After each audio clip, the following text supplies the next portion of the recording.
I'm Linda, and I was a park ranger at Grand Canyon National Park. I've worked at Zion, Sequoia, Kenai Fjords, Vice Caldera, and I most recently had a permanent position at Glen Canyon National Recreation Area, which gets 5.3 million visitors a year. I was the training specialist and a lot of institutional knowledge from working at a bunch of different parks. That I brought to Glen Canyon to help support employees. And the day that I was fired, I was actually on furlough, so I wasn't even working. And I was in the middle of working on a safety program for new employees at Glen Canyon. We're in a high hazard area. There's a lot of environmental dangers to employees. And I was there to help people feel safe, people feel included so that they can help visitors when they come to Glen Canyon. Yeah. Great. My name is Jim. I worked in vegetation restoration at Grand Canyon National Park. I've worked here seasonally since 2022 and this summer got a promotion and recently received a termination notice, which ended my job here.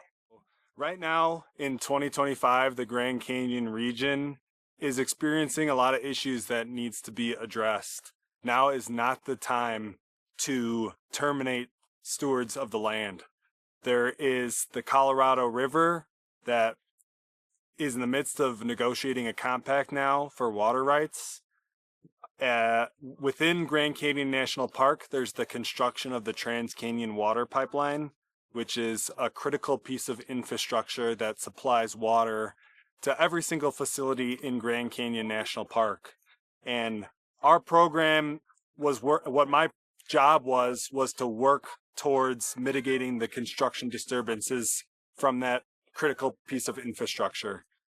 Not only that, in Grand Canyon region, there's the Pinyon Plain Mine, which is a uranium mine that is 7 miles south of us right now, sitting on the South Rim. And they're exporting uranium through Navajo Nation to the White Mesa Mill. And we are worried here that these terminations are just the start of dismantling of protections to our public lands and our national parks and our national monuments to promote extraction of resources in our country's most sacred places. Yeah, people, as an indigenous person first and then a park ranger, people have been a part of the land here at Grand Canyon, throughout Glen Canyon, throughout the Southwest. I mean, there are footsteps still imprinted in the sand at White Sands in New Mexico that date back 20,000 years to the last ice age. So the human footprint and fingerprint has been on the landscape and a part of the landscape for thousands and thousands of years. Like, Grand Canyon has never not seen people, and we can see that through the landscape. You can see that through the stories, the culture of the people. And you can see it through like archaeological finds too, and the people that are still here today and their stories and connections to the land. And working for the Park Service, like, we are a part of that history too, of removing people from the land, but also as the federal government taking care of the public lands for the people. And we were just starting to include more tribal nations, their voices, their stories, bringing tribal youth onto parklands to do restoration projects, to talk to people, and to connect people back to their sovereign nations, their land. So I always think about that as, like, first and foremost, wild landscapes, like this idea of wilderness and wild is a very Western idea. But people have been a part of the land for a long time. And to remove public workers now in the middle of a climate crisis can lead to damage, especially in the desert, that takes years and years and decades to restore itself. Um, so, yeah. Yeah. Grand Canyon National Park works a lot with the Ancestral Lands Conservation Corps, which are young adults from tribal nations that come out to help the park with restoration projects. And a lot of folks, visitors, walk around the Pinon forests and the Ponderosa forests of Grand Canyon National Park. And like Lynda was saying, it seems like a totally pristine wilderness, untouched and untrammeled by human beings.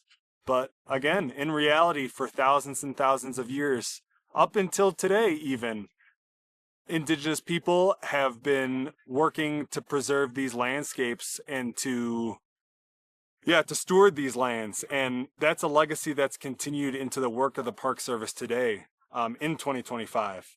So like you said, like removing public servants from those lands that have these partnerships that work together with folks to keep that legacy going, it's a blow to the park system. And that's something that affects every American, regardless of your political background, regardless of who you vote for or what you stand for. Your public lands and these public spaces and America's most sacred places are lands that we can all rally around. If we're going to unify as a country, your national parks are the perfect place to do it.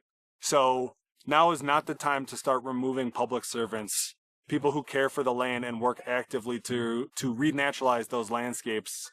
Now is not the time to remove them from the land.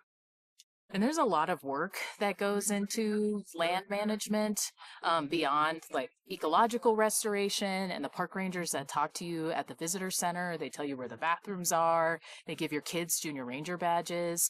There are people who work in planning and compliance, who do environmental analyses. There are people who work with state and local governments and the tribal nations. And there are people who work in commercial services that make staying a night at the El Tovar on the rim of the canyon affordable for people. They make sure that if you're going to go on a guided trip in the park, that it's affordable for regular people and their families.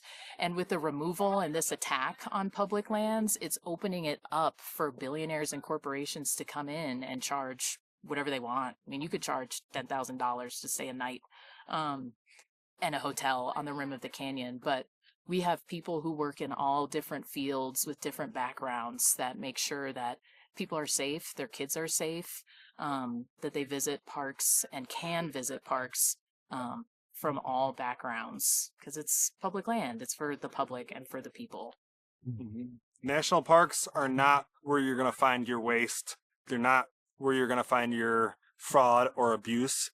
All you'll find in your national park systems are hardworking Americans who are everyone has one job title, but everyone in the Park Service has 4 to 5 actual jobs that they do. They do the work of 4 to 5 jobs. So anyone who's coming down and saying that there's this waste within the park system, they should come out to Grand Canyon and see what these hardworking folks do out here. And you'll see how hard public servants are working to keep these places beautiful for Americans. That's all I have to say about that.